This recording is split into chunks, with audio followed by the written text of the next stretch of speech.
Esse é um estudo tão precioso, tão maravilhoso, texto tão rico, que a história da igreja protestante em particular insere alguns capítulos maravilhosos. Um deles, que eu fui descobrir mais recentemente por conta justamente desses estudos, é que Calvino, reformador, cuja formulação doutrinária é aquela adotada pela nossa igreja presbiteriana, fundada na Escócia, com base no calvinismo, que é essa proposta de articulação, formulação de doutrinas bíblicas e cristãs, conforme o reformador Calvino, que era um francês, que viveu em Genebra há muitos anos. Calvino, no ano de 1558, maio desse ano, pregou expositivamente, iniciou uma série de 48 sermões em cima da carta aos Efésios. Então, um pouquinho mais de detalhes do que o que a gente tem feito aqui. Nós estamos na disposição de resumir os 6 capítulos da carta aos Efésios em 6 conversas, 6 aulas. Calvino gastou 48 semanas, e um livro desse tamanho. Ele fez esses sermões em francês, eu tenho o livro em inglês, li alguma coisa interessante, maravilhoso, e a história conta que, por exemplo, o reformador John Knox, fundador da igreja presbiteriana também, nos seus tempos finais de vida, muito doente, pedia a sua esposa para ler estes textos de Calvino ao pé da sua cama. E os sermões são de 50, 60 minutos, 48, e bem expositivos, nos detalhes, coisa preciosíssima, muito maravilhosa. Aqui, esse texto que vocês têm aí, que vai nos ajudar via PowerPoint, a seguir esse estudo de hoje pela manhã, eu estou seguindo, como nós temos feito aqui, bem de perto, o que o pastor John Stott propôs como comentários. Então,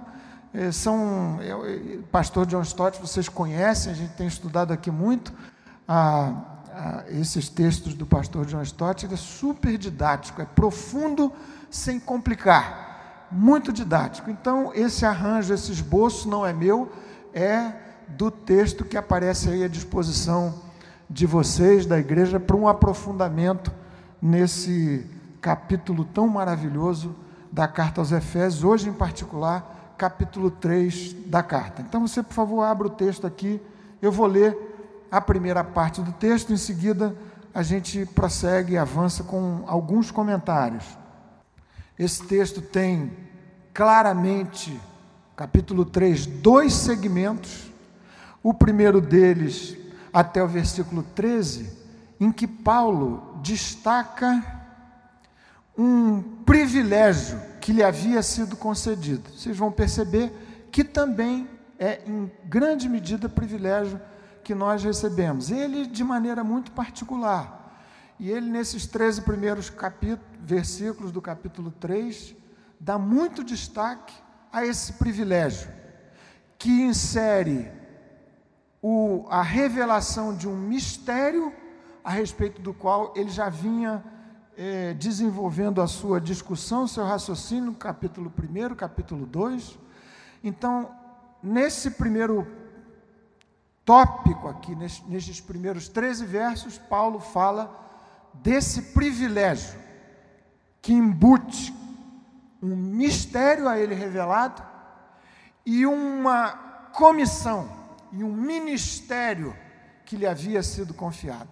Então, vocês vão ver que os 13 primeiros versos é Paulo descrevendo e considerando a maravilha do altíssimo privilégio que por Deus, por sua graça, lhe havia sido concedido. Fala então desse privilégio como sendo a composição de um mistério revelado e de um ministério que lhe fora confiado, associado, evidentemente, à revelação desse mistério. Capítulo 3 de Efésios, a partir do verso 1 até verso 13. Então, você, por favor, acompanhe comigo.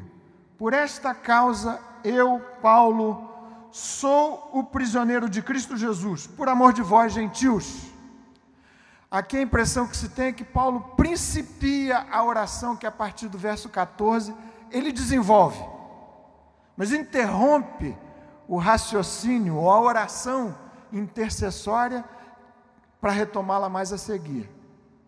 Verso 2: se é que tendes ouvido a respeito da dispensação da graça de Deus a mim confiada para vós outros, pois segundo uma revelação me foi dado conhecer o mistério, conforme escrevi há pouco, resumidamente. Pelo que, quando ledes, podeis compreender o meu discernimento do mistério de Cristo. Outra vez, referência ao mistério que lhe havia sido revelado. Verso 5: o qual em outras gerações não foi dado a conhecer aos filhos dos homens, como agora foi revelado aos seus santos apóstolos e profetas no Espírito, a saber que os gentios são co-herdeiros, membros do mesmo corpo e coparticipantes da promessa em Cristo Jesus, por meio do Evangelho, do qual fui constituído ministro, conforme o dom da graça de Deus a mim concedida, segundo a força operante do seu poder. A mim, o menor de todos os santos, me foi dada esta graça, de pregar aos gentios o evangelho das insondáveis riquezas de Cristo e manifestar qual seja a dispensação do mistério. Terceira referência a esse mistério que lhe havia sido revelado, nesse trecho aqui curto do capítulo 3. Desde os séculos, oculto em Deus que criou todas as coisas, para que pela igreja a multiforme sabedoria de Deus se torne conhecida, agora dos principados e potestades nos lugares celestiais, segundo o eterno propósito que estabeleceu em Cristo Jesus nosso Senhor, pelo qual temos ousadia e acesso com confiança, mediante a fé nele. Portanto vos peço que não desfaleçais nas minhas tribulações por vós, pois nisso está a vossa glória. Amém. Maravilhosa palavra, maravilhosa, como é rica essa escritura, esse trecho, essa porção aqui do texto da carta aos Efésios. Então, avançando, meus queridos irmãos, algumas coisas que se destacam muito no verso 1 é o fato de Paulo se apresentar assim: eu, Paulo, o prisioneiro de Cristo Jesus. E aqui o comentário da preciosidade da convicção de Paulo diz respeito ao fato de que ele entendia da soberania de Deus. Afinal de contas, ele era preso de Nero, imperador romano. Mas ele se apresenta assim: eu, Paulo, o prisioneiro de Cristo Jesus. Como quem diz, reconheço que nessa condição estou por conta da soberana vontade, do desígnio perfeito, altivo, imperioso de Jesus, e não de Nero. O imperador executa, é um mero agente de exercício do decreto da vontade soberana de Deus. Mas eu sou o prisioneiro de Jesus Cristo. Eu estou nas mãos de Jesus, nas mãos do Senhor. Maravilha de compreensão que diz respeito a mim e a você, em todos os tempos, em todos os lances, em todos os dramas da nossa vida. Cada capítulo, cada traço, cada evento do desenvolvimento da nossa história e da nossa biografia diante da vida, diante de Deus, incluindo aquelas coisas totalmente incompreensíveis, bizarras, que não fazem o menor sentido. Se você é de Jesus, você tem a sua vida posta de maneira seguríssima sob o governo do Deus Todo-Poderoso por meio de Jesus. Então você pode dizer como Paulo: se eu estou aqui, nessa condição difícil de levar, sou do Senhor. Paulo aqui a reconhecer que era prisioneiro de Cristo, combinando as duas situações, talvez num jogo de palavras, dizendo: sou prisioneiro de Jesus, fisicamente estou aqui dentro dessa cadeia, dessa masmorra, por conta de um decreto soberano, de exercício da vontade de Jesus, não de Nero. E além do mais, em todas as situações, livre ou preso, aqui ou acolá, em Roma ou em Jerusalém, minha vida é a vida de um servo, de um escravo de Jesus em todo o tempo. Essa a bendita, maravilhosa, especial compreensão de Paulo a propósito da sua condição na vida. Crença absoluta na soberania de Deus, vida sob o senhorio de Jesus.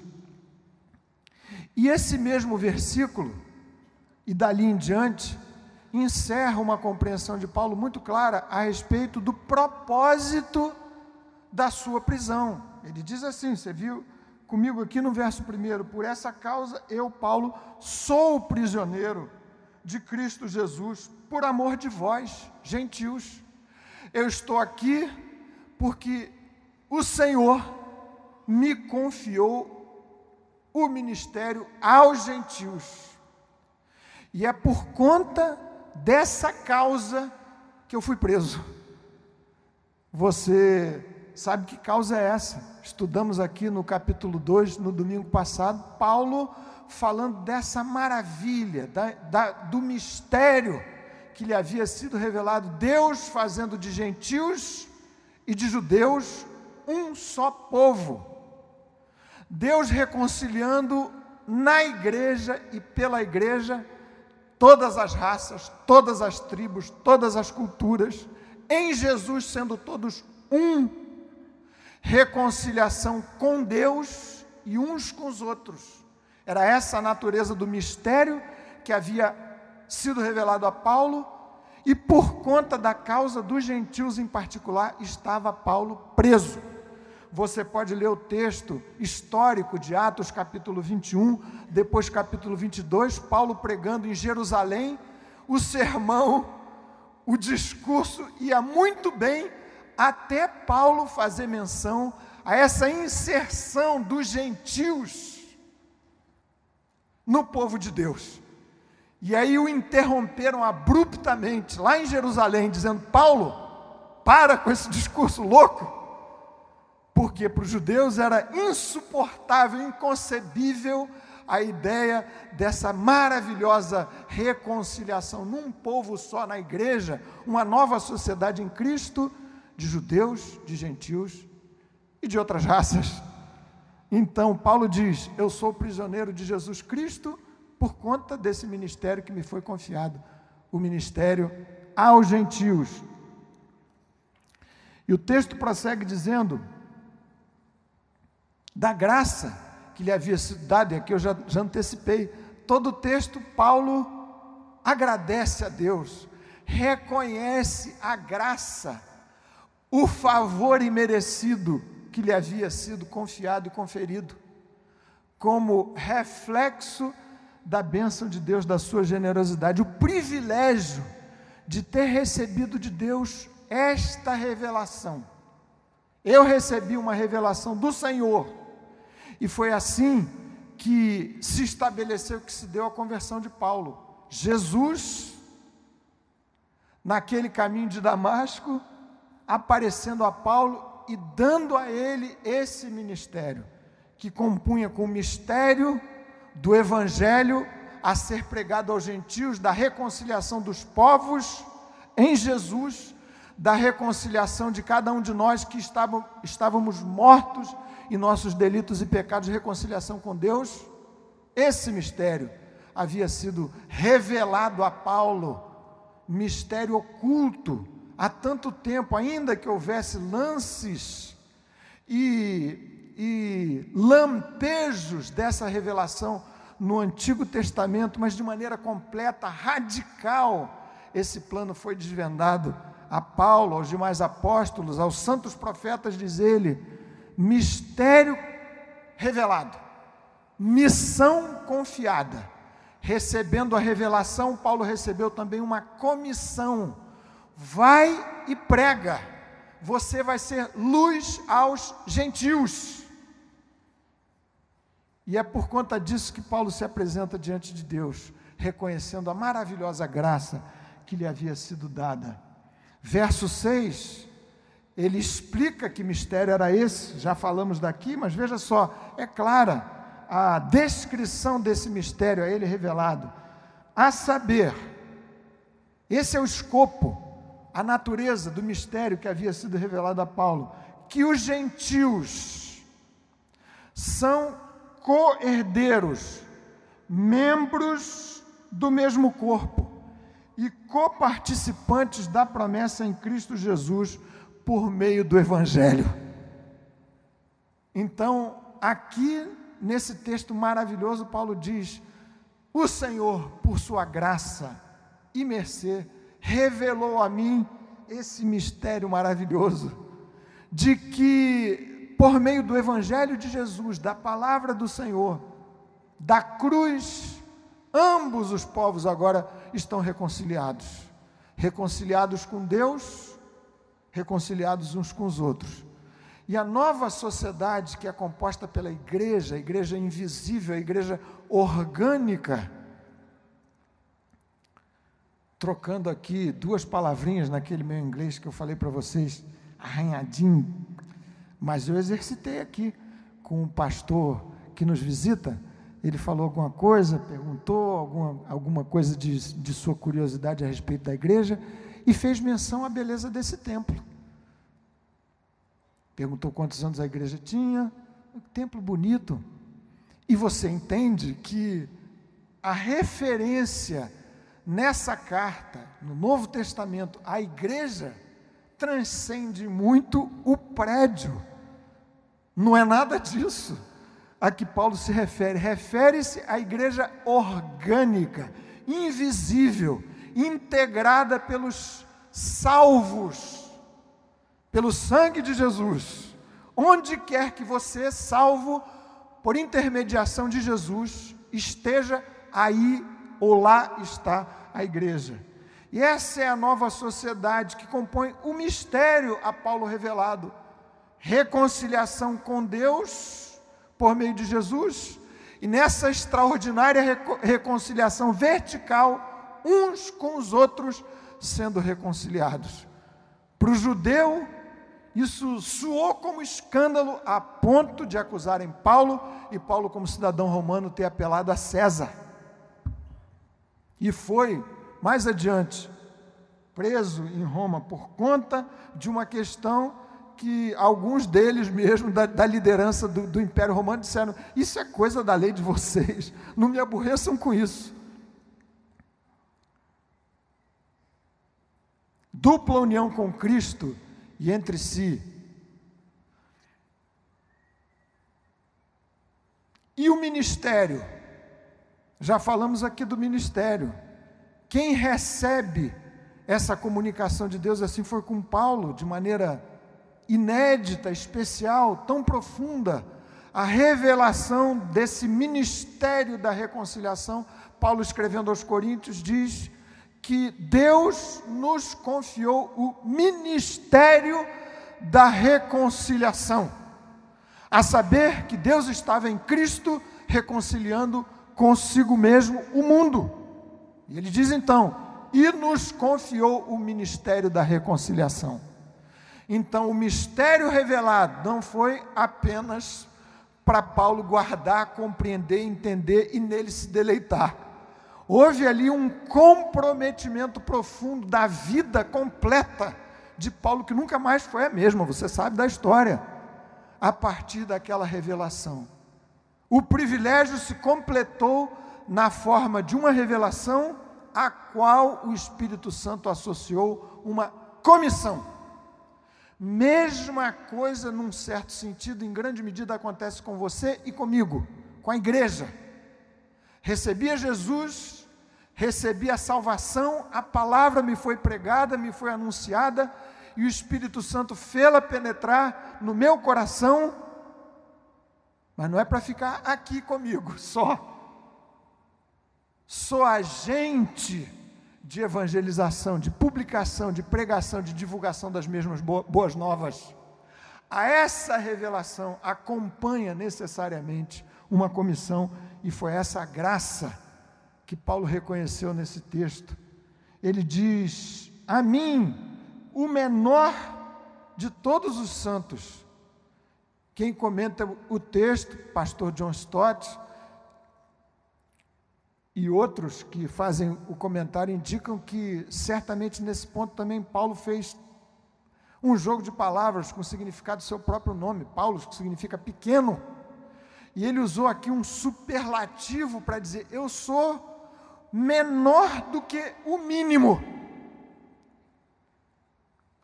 o menor de todos os santos.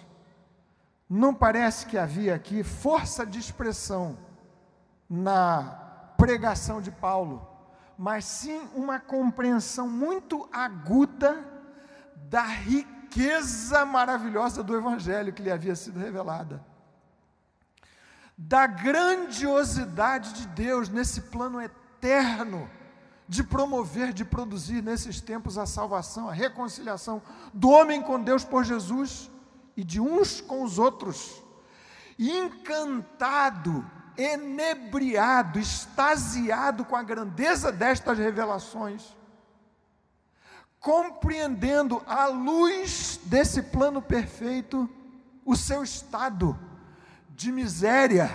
E tanto Paulo diz assim, capítulo 2, estávamos mortos em nossos delitos e pecados, ele incluso. Diante dessa discrepância que a Paulo havia sido revelada pelo Espírito Santo, sua condição de morte espiritual, de desterro, de extravio, de forasteiro no mundo, essa saudade que todo mundo sente, de um lugar que não se sabe exatamente qual é, de um tempo que não se sabe exatamente qual é, que parece que jaz no coração de todos nós. No final das contas, é saudade de Deus, é saudade da casa do Pai, é desejo de reconciliação com os céus. Você sabe que é assim. Você vai ficando mais velho e lá pelas tantas vem aquela representação de nostalgia. As épocas de Natal, as celebrações, as comemorações, a sensação de que as coisas boas já ficaram para trás, e às vezes a recomposição desse cenário histórico nas famílias, nas vidas, mas você percebe que aquilo que passou não se recupera mais. No final das contas, parece que existe uma grande, enorme saudade que o Espírito Santo, que Deus, por seu poder, vai preenchendo. Saudade de Deus, da casa de Deus. E Paulo, compreendendo essa maravilha da salvação, da graça e a sua própria condição de perdido pecador, pôde dizer: o Espírito de Deus, o Pai Todo-Poderoso, Jesus me revelarem essa bênção,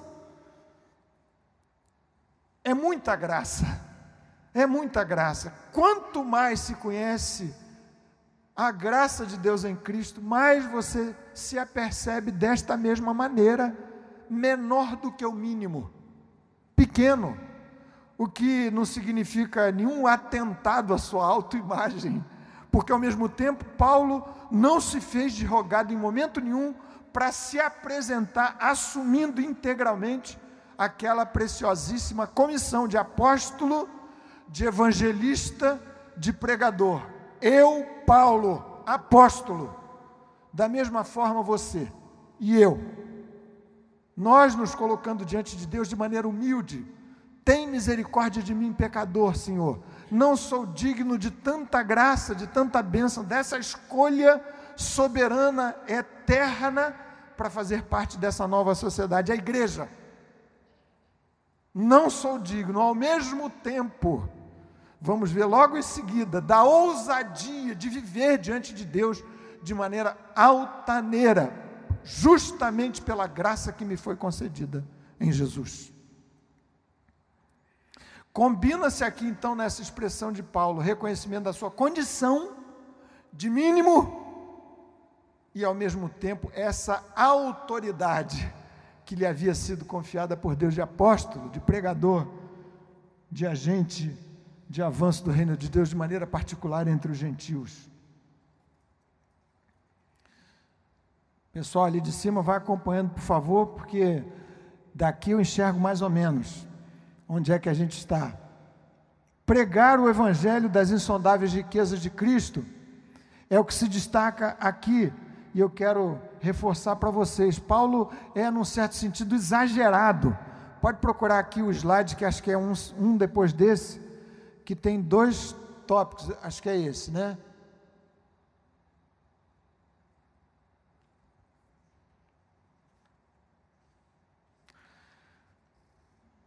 Paulo é exagerado nos seus adjetivos, num certo sentido. E aqui ele fala, versículo 8, versículo 9, versículo 10, ele trata do evangelho, desse mistério, como sendo das insondáveis riquezas. Insondáveis riquezas. Que riquezas eram essas? O que havia sido descrito por Paulo como conteúdo, como escopo do mistério, do evangelho revelado. A ressurreição dos mortos, a vida concedida pelo sangue de Jesus aos mortos espirituais. Ele vos deu vida, estando vós mortos em delitos e pecados. Que riquezas insondáveis que compunham e que compõem o evangelho são essas? E nos fez assentar nos lugares celestiais. Fato consumado. Você já parou para pensar que posição rica é essa que me foi concedida, salvo em Jesus? E a mim e a você, espiritualmente falando, nos fez assentar nos lugares celestiais em Cristo. Matéria consumada. Não é proposta para a eternidade. Hoje e agora, espiritualmente, eu estou assentado nos lugares celestiais em Cristo.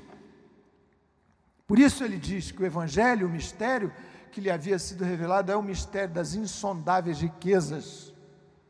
Inserção na nova sociedade, a composição de um povo multicolorido na sua diversidade, mas um só povo.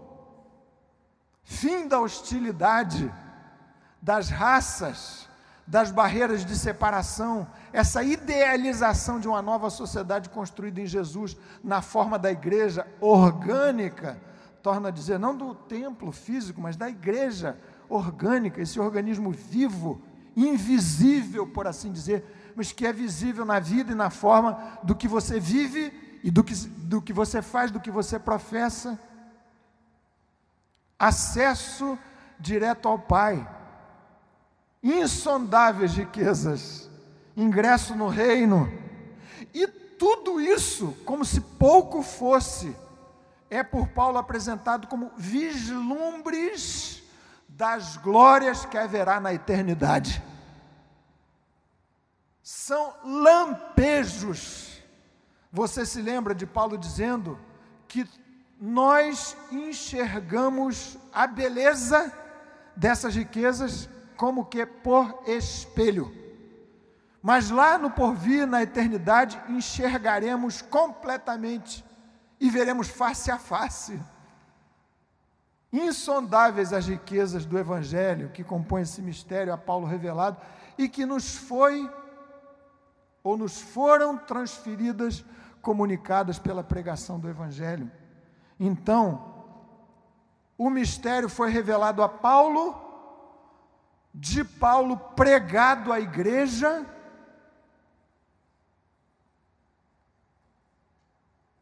e da igreja servindo de exemplo, de pretexto, de motivo, para que anjos que não sabem tudo glorifiquem ainda mais a Deus, observando o modus operandi da graça de Deus na forma da igreja, desse organismo vivo. pastor John Stott, nesse comentário, encerra o texto dizendo: olha, aqui há dois grandes e preciosos, entre outros, incentivos à evangelização. Quanto mais se compreende a grandeza das riquezas insondáveis do Evangelho, da graça, do projeto de salvação, do que Jesus fez, do seu amor, mais me estimula a comunicar essa verdade. De um lado, eu me sinto absolutamente responsável, porque creio que esta é a verdade. O Evangelho é verdade, esse plano é a verdade, é o único plano de salvação. Então, esta verdade que me alcançou, que me foi comunicada pelo Espírito Santo em Jesus, me faz responsável, me estimula a comunicá-la o tempo todo e a toda hora. Ao mesmo tempo, como segundo grande incentivo, é compreender que, além de ser a verdade, a única verdade, é verdade riquíssima, riquezas insondáveis, bênçãos insondáveis, graça sem limite. Quando você prega a alguém, quando você testemunha alguém, você transfere a verdade, em primeiro lugar. E, além disso, você transfere riqueza em nome de Jesus, pela via do sangue do Senhor, na aplicação do Espírito Santo. Muita riqueza, a mais alta riqueza da vida, insondáveis riquezas, compõem o mistério que havia a Paulo sido revelado. E ele transferiu, como comissão que recebeu do mesmo Espírito Santo que lhe havia revelado, tal grande mistério aos gentios. E nós aqui fomos alcançados pela mesma bênção. Nesses versículos, de 8 a 10, Paulo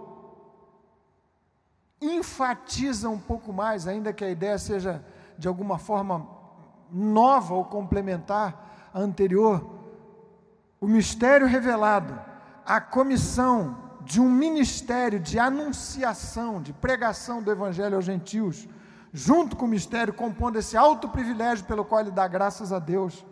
Ele diz: essa comissão envolve manifestar o mistério a todos os homens.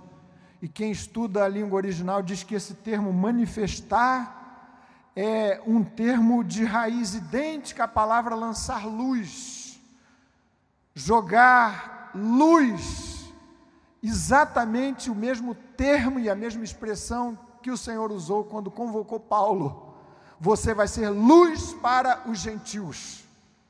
E é isso que ele diz: minha comissão, meu privilégio se completa na forma de um ministério de dispensação, de manifestação, de lançar luz sobre o mistério que estava oculto de todas as gerações e foi agora revelado. Acabei não dizendo para vocês aqui o que é um detalhe, mas que pode nos ajudar a compreender bem a expressão de Paulo. Ele falou de um mistério revelado e usou certamente essa expressão de propósito para fazer contraponto a mistérios que ficavam ocultos e de domínio de castas religiosas, que não era o caso do cristianismo, que não é o caso do cristianismo. Mistério de algumas questões fundamentais de determinadas visões religiosas próprias de certos líderes, de certas castas. Aqui é diferente, diz Paulo.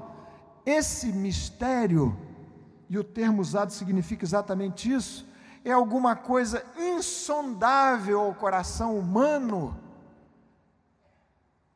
que estava oculto e agora Deus revelou.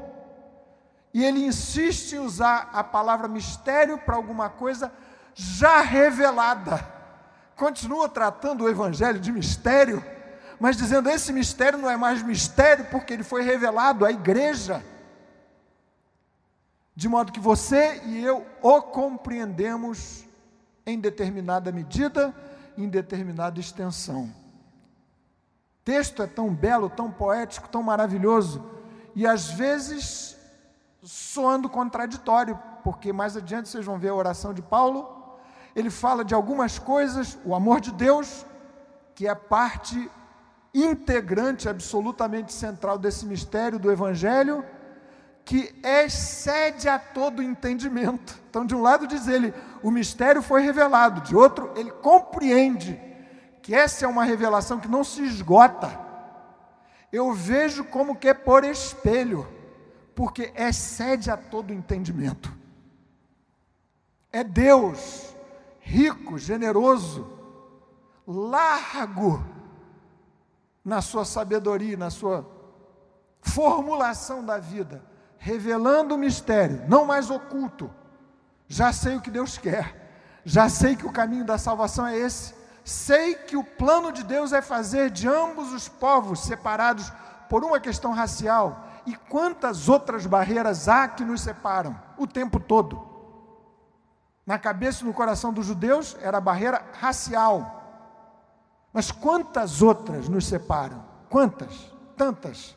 Sociais, culturais, econômicas, divisão de coisas não essenciais que acabam eventualmente nos dividindo, nos separando.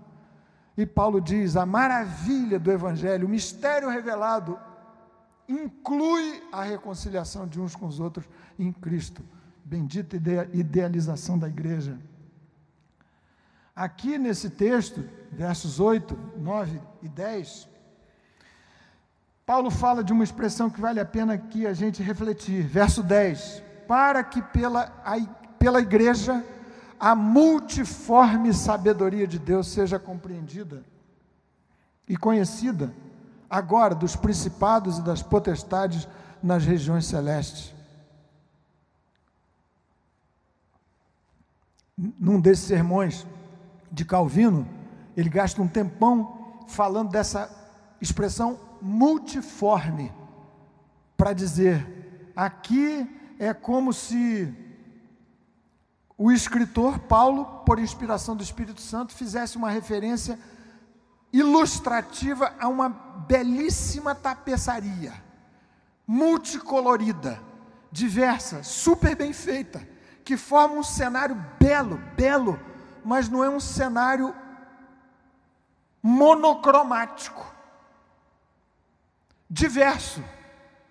Mas Calvino, com a sua visão da soberania de Deus, insiste para dizer, essa diversidade de operação na formulação da igreja, não significa dizer que é um Deus que oscila na sua vontade, que muda nos seus pensamentos, na sua visão, nos seus eternos decretos. Ao contrário, Paulo reforça aqui, segundo o eterno propósito. Deus não sacou fortuitamente da sua organização de planejamento um plano para resgatar a humanidade. Paulo diz, eterno propósito, multicolorido propósito, multissabedoria de Deus, multifacetada sabedoria de Deus que aparece pela igreja. Esses dias, numa reunião aqui com a direção dos nossos adolescentes e jovens, nem me lembro exatamente por que, apareceu uma conversa sobre a igreja, nossa igreja Betânia, e uma coisa que eu lembrei com eles foi justamente sobre isso. Disse, olha, me lembra aqui dos meus primeiros movimentos na igreja, assistindo o que era a direção da igreja Betânia, sua composição original, inicial, vendo com muita admiração como é que uma sociedade assim podia funcionar, com seus problemas, com suas dificuldades, sem dúvida, mas na minha cabeça de jovem, era uma loucura total, porque o conselho da igreja integrava um pintor de paredes, e sem nenhum demérito ao ofício, mas uma pessoa muito simples, do ponto de vista da escolaridade, da cultura, que de vez em quando pregava, e ele brincava com a igreja, dizendo o seguinte, olha, a igreja está acostumada a ouvir e a comer caviar, hoje eu vou pregar e vocês vão comer jiló. Esse irmão era presbítero ao lado de um PhD, geólogo que estudou, que se formou e que se graduou e que avançou na sua carreira e foi fazer PhD na Califórnia, melhor universidade da Califórnia, Stanford. E como é que isso funciona? A multiforme sabedoria de Deus, compondo essa tapeçaria maravilhosa, bendita, idealizada no coração de Deus e que vai sendo tecida. Você pode me dizer assim, mas a gente está longe da beleza dessa tapeçaria, mas ela está sendo construída pelo Espírito Santo entre nós. E a surpresa é que Paulo diz aqui, para que na observação desse modus operandi da igreja, desse organismo maravilhoso, composto pela soberana designação e vontade de Deus, principados e potestades, anjos, referência direta a anjos. E os intérpretes aqui dizem, inclusive Calvino, olha, é referência aos anjos que assistem na presença de Deus, não aqueles que se extraviaram. Anjos que não conhecem a extensão, a beleza, a diversidade gloriosa do plano de Deus, a não ser pela observação deste plano em marcha, por meio da igreja. Então, meu irmão, minha irmã, é como se Deus operasse um grande drama ao longo da história, encenando o drama da salvação, do resgate, da reconciliação da vida dos homens perdidos com Deus, ao longo da história, no teatro do mundo, você e eu vivendo vida fora, como atores desse drama bendito da salvação. E essa peça dramática, linda, belíssima,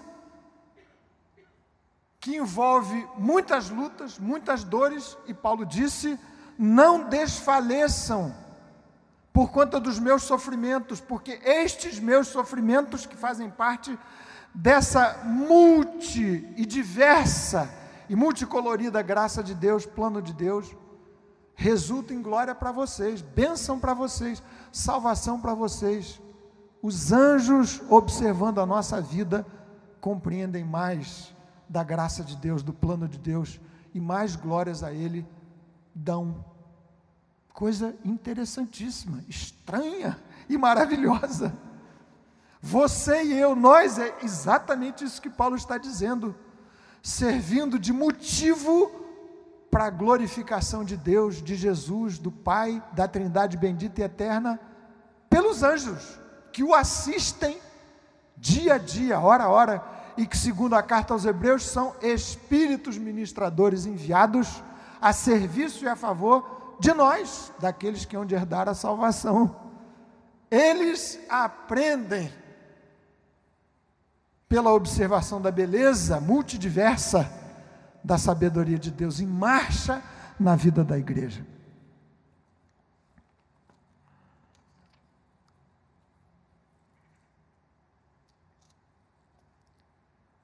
Aqui, para encerrar esse ponto e avançar rapidamente para uma oração que a gente deveria saber de cor, o tempo todo. E assim a gente encerra essa meditação dessa manhã. Pois não. Pois não.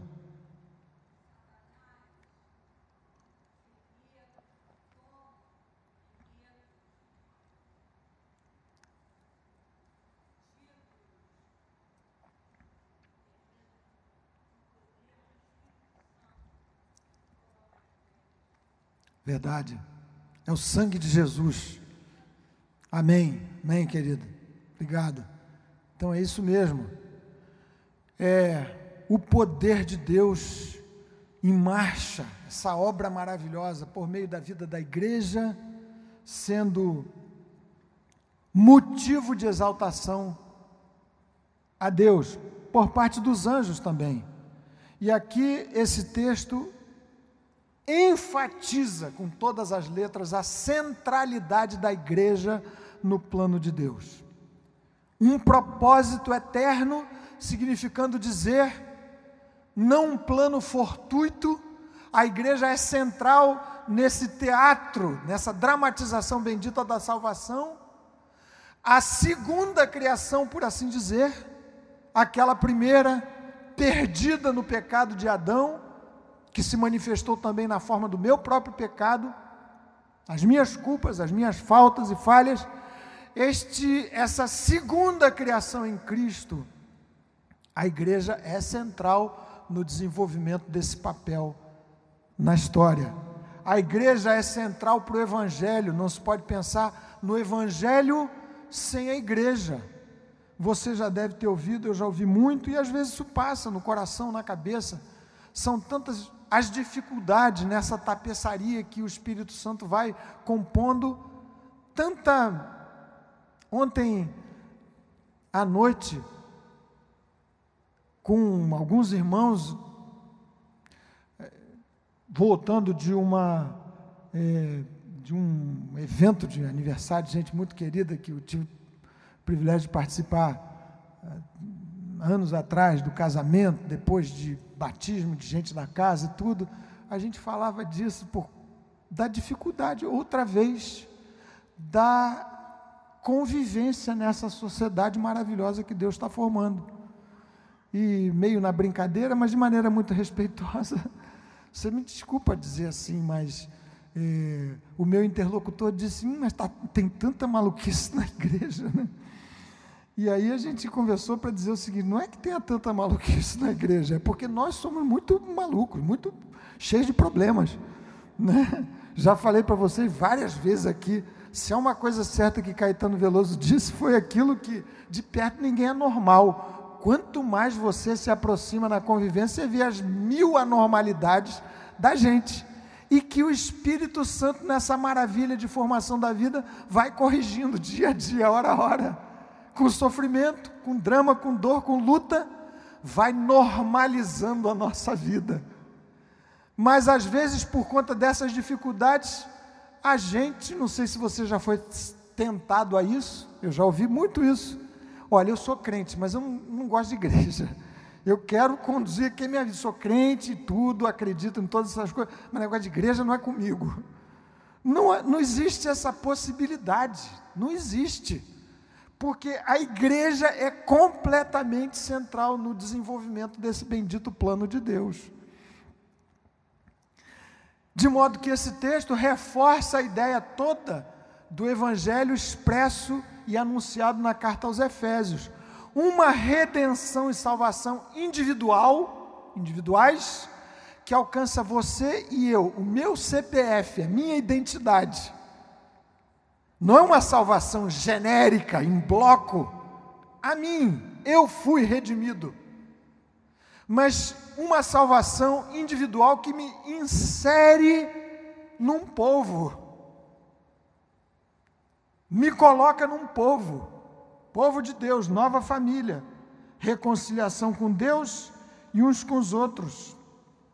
A igreja é central na vida cristã, porque no meio dos sofrimentos, da convivência, da comunhão nos santos, é que se cresce, que se experimenta mais e mais do amor de Deus, a respeito do qual Paulo vai orar em seguida. Queridos irmãos, o segundo tópico é a oração, que nós vamos orar juntos aqui, você acompanhando a leitura, a partir do verso 14. Paulo retoma a intercessão que ele principiara no verso 1, por esta causa eu, Paulo, e avança para descrever o mistério, o privilégio, a comissão que lhe havia sido conferida e confiada por Deus, e a partir do verso 14 ele ora intercessoriamente pela igreja. Diz ele assim, veja só comigo que maravilha de oração. Os últimos 2 versos são versos para você saber decor, memorizar e repetir no seu coraçãozinho o tempo todo. Veja a oração intercessória de Paulo, que é como uma escada ousada, abusada. Pastor John Stott descobriu aqui, e isso aparece muito claramente no texto, Calvino faz um comentário muito parecido, 4 degraus nessa escada da oração intercessória. Paulo ora a favor da igreja por poder, força do Espírito Santo. Ele ora em seguida para que esse poder resulte em amor. Em seguida ele sobe um degrau a mais para orar no sentido de que a igreja, vivendo em amor, cresça em compreensão do que excede a todo entendimento, o amor de Deus. E finaliza essa escalada maravilhosa de uma ousadíssima e intrépida oração intercessória, pedindo que, com tudo isso, Deus conceda à igreja a plenitude de Deus. Que a igreja cresça até a plenitude de Deus. Verso 14 do capítulo 3: Por esta causa me ponho de joelhos diante do Pai, de quem toma o nome toda a família, tanto no céu como sobre a terra, para que, segundo a riqueza da sua glória, vos conceda que sejais fortalecidos com poder mediante o seu Espírito no homem interior, e assim habite Cristo no vosso coração pela fé, estando vós arraigados e alicerçados em amor, a fim de poderdes compreender, e aqui estamos no 3º degrau dessa maravilhosa intercessão, com todos os santos, qual é a largura, o comprimento, a altura e a profundidade, e conhecer o amor de Deus que excede a todo entendimento, para que sejais tomados de toda a plenitude de Deus. Agora, para a gente decorar: ora, aquele que é poderoso para fazer infinitamente mais do que tudo quanto pedimos ou pensamos, conforme o seu poder que opera em nós, a Ele seja a glória na igreja e em Cristo Jesus, por todas as gerações, para todo sempre. Amém, meus irmãos e irmãs. Que oração maravilhosa, preciosa. Por esta causa me ponho de joelhos, a causa que havia sido descrita antes. Depois você reflete aí sobre a questão de Paulo orando de joelhos. Não existe nenhuma determinação na Bíblia dizendo que oração mais eficaz é de joelhos ou de pé, nada disso. Uma coisa é certa: a posição em que a gente se apresenta para a oração reflete também uma atitude, melhor dizendo, a postura reflete o temor de Deus, aquilo que a gente está colocando diante do Senhor. Lá no Getsêmani, Jesus orou de joelhos, prostrou-se sobre o seu rosto, diz o texto, Lucas capítulo 22. Esdras, no capítulo 9 do seu livro, o texto descreve que Esdras se colocou de joelhos para orar a favor do povo, se arrependendo, ele próprio, dos seus próprios pecados, e intercedendo a favor do povo. Mas o que mais chama a atenção nesse texto aqui é Paulo dizendo: eu me coloco de joelhos diante do Pai, de quem toma o nome toda a família, no céu e sobre a terra. E aqui, rapidinho, só para você compreender, é Paulo, outra vez, fazendo referência à família de Deus, a igreja. Essa família, na terra, a igreja chamada teologicamente de militante, que ainda luta, que ainda peleja. E a igreja nos céus, chamada teologicamente de igreja triunfante, já lutou, já pelejou, já venceu, já está lá nos céus com Jesus. Esta igreja, integrada pelos daqui e pelos de lá, toma o nome do Pai. Toda a família sobre a terra e nos céus toma o nome do Pai. Um só Deus e Pai de todos, que é sobre todos, que está em todos. A unicidade da igreja, segundo o Pai, aparece destacada aqui. E a que Paulo faz referência? Para que, segundo a riqueza da sua glória, e então segue-se essa maravilhosa oração intercessória, cujos 4 degraus já descrevi para vocês. Paulo pedindo: Senhor, concede que o teu Espírito Santo venha com maior intensidade ainda. Aqui a questão é de intensidade, porque se eram salvos, crentes, tinham o Espírito Santo, Cristo neles já habitava, mas a oração é para que fossem cheios do Espírito, e a quem o Espírito Santo mais enche, mais parecido se torna com Jesus, para que Cristo habite em vós. É uma questão de intensidade. Capítulo 5 dessa mesma carta, que nós vamos estudar mais adiante, versículo 18, enchei-vos do Espírito.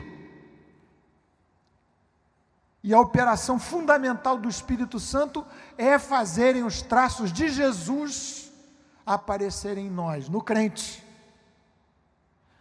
Avança então Paulo dessa petição já em si super ousada para um segundo degrau, pedindo, intercedendo: quanto mais o Espírito em vocês habitar, mais parecidos com Cristo vocês haverão de ser, e mais fundamentados, enraizados, arraigados e alicerçados em amor, vocês haverão de viver. Amor entre vocês uns com os outros, amor que lastreia a vida do crente, que dá sentido a essa configuração dessa bendita e diversa tapeçaria. Do amor de Cristo, da vida de Jesus pelo Espírito Santo, se intensificando no coração de cada crente, de cada um de nós. Paulo avança para descrever o reflexo, o resultado, e pedir que haja amor, que a igreja seja enraizada e fundamentada no amor de uns para com os outros. E ele avança para um terceiro degrau para dizer: para vocês compreenderem a maravilhosa e insondável dimensão, as dimensões do amor de Deus que está em Cristo Jesus nosso Senhor.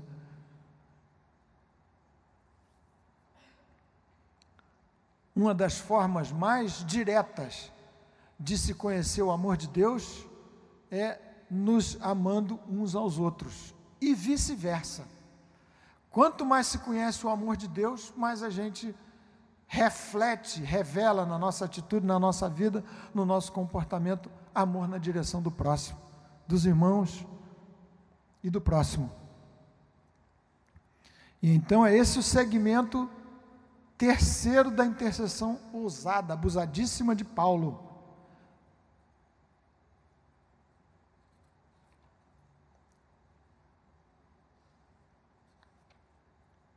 Pulando aqui várias coisas que depois vocês podem estudar com mais calma, para a gente não demorar demais.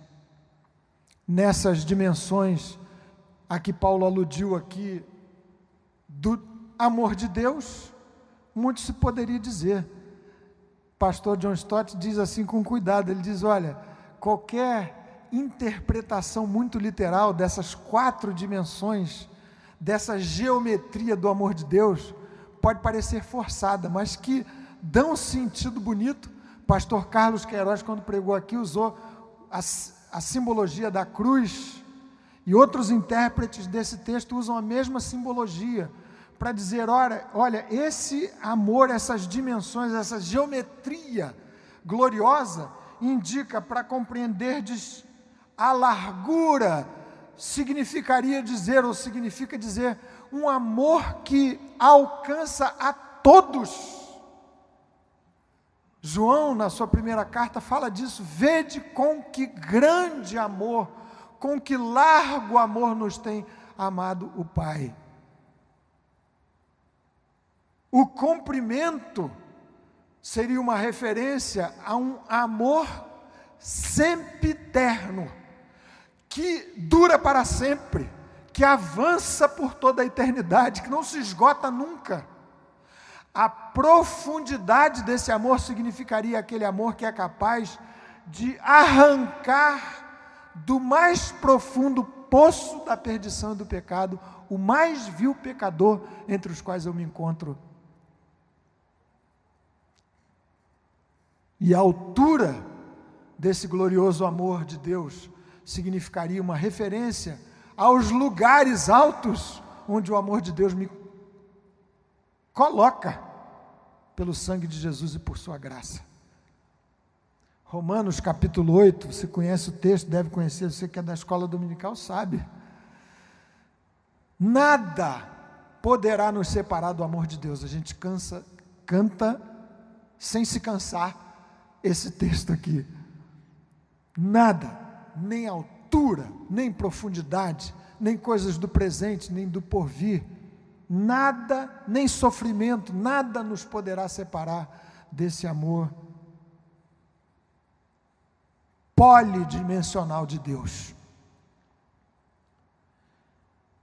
E para irmos encerrando, vocês viram aqui que no verso 18, no verso 19, Paulo diz o seguinte: intercedo a favor de vocês para vocês compreenderem o amor de Deus com todos os santos. Essa graça da compreensão do amor de Deus, que excede a todo entendimento, só se dá, só se estabelece na vida da igreja quando a gente insiste em viver em comunhão uns com os outros. A gente precisa insistir nisso. E aqui vai o meu apelo: você precisa ser, compreendendo a tolerância de Deus comigo, com vocês, conosco pecadores, compreendendo as suas reiteradas misericórdias, que reiteram a cada dia o seu perdão na direção das minhas fraquezas, de meus pecados confessados. Eu preciso estender nas minhas relações uns com os outros. Eu preciso fazer assim, você comigo, nós uns com os outros, a paciência, o amor, insistir em viver com todos os santos, com todas as santas, nós, povo de Deus, povo separado nessa nova sociedade, porque é nessa comunhão que essa oração abusada e agressiva, por assim dizer, de Paulo, se dá. Vocês viram aqui, a gente não teve tempo, eu pulei, o que se poderia dizer sobre a ousadia de Paulo acessando o santo dos santos e dizendo que a nós cabe essa ousadia, esse acesso direto ao sacerdócio universal de todos os crentes. É justamente isso, você e eu, por Jesus, pelo seu sangue, tendo acesso direto à presença de Deus. Para orar uma oração assim, tão ousada, a visão de Deus suportando a minha oração, as minhas orações.